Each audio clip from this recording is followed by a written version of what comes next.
kita tengok kebanyakannya bila pasangan ni tidak dapat anak, orang akan terus tanya dekat isteri. Dia kata isteri, orang tak kata tanya suami, tanya isteri kan. Dia dapat anak, dah check ke belum? Seolah-olah tanggungjawab nak dapat anak tu jatuh dekat bahu isteri je. So macam boleh relate je kan.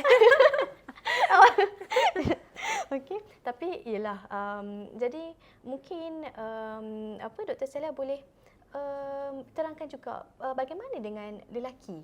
Lelaki pun boleh jadi juga ke tidak subur ataupun mandul? Sebenarnya kan kalau kita tengok dari segi statistik, berapa peratus faktor-faktor tidak subur disebabkan oleh lelaki dan faktor-faktor yang tidak subur disebabkan perempuan lebih kurang sama je dalam 30% kedua-duanya. Tapi memang orang akan tanya perempuan dulu, okey, kenapa tak boleh mengandung, ada isi ke? Benda tu mungkin sebab kita punya masyarakat punya stigma tu lebih kepada wanita.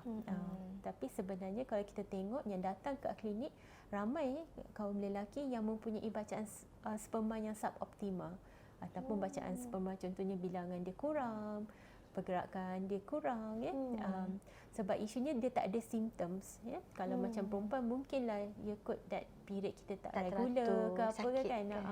Ataupun senggugut yang kuat, kadang-kadang kita sekarang ada sis. Tapi dengan untuk orang lelaki, selagi tak buat ujian sperma tu, selagi itulah yang kita tak tahu sama ada dia ada masalah lain ke tak, dia ada masalah kesuburan ke tidak. Okey. So kat situ pun kadang-kadang bila kat klinik tu, bila kita nak keluarkan report sperma tu, kita tahu ada masalah report sperma dia, kita boleh tahu ya bila suami dia termenung sekejap macam terkejut bacaan sperma dia kenapa teruk sangat macam ni, apa yang dia dah buat ataupun apa yang dia tak buat menyebabkan bacaan ni macam ni, sebab dia tak ada symptoms. Ya? So that's why bila kita nak jumpa dekat klinik kesuburan tu, kita perlukan suami sekali untuk datang. Sebab kalau tak buat ujian sperma, kita tak boleh nak move on, kita tak boleh nak decide nak rawatan apa. Dan juga ujian sperma tu adalah penentu ke arah mana rawatan fertility tu. Contohnya kalau bacaan sperma dia okey, mungkinlah kita boleh buat bagi ubat Clomid ataupun IUI contohnya. Tapi kalau bacaan sperma tu tidak bagus ataupun tak optimal, mungkin kita nak consider terus ke IVF ataupun dia panggil ICSI tu. I see. Itulah. So dia penentu. Ada juga yang dia kata okey, you pergilah check, yang wife check semua. Dia dah settle, dah okey baru I datang. Oh, ada juga masa tu. Macam tu. Tapi sebenarnya kalau contohnya check tube kan, check tube buat HSG, kita nak tunggu bacaan sperma dulu.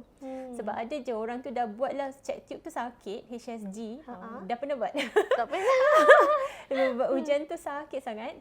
Rupanya tengok sperma bacaan dia kurang. Ya, jadi sia-sialah buat ujian sperma, ujian tube tu sebab tube tu dalam menyakitkan. Betul. So itu juga adalah okey, kalau sperma okey baru kita check tube. Sebab kalau sperma tak okey, rawatan dia terus ke IVF, so tak perlu check tube.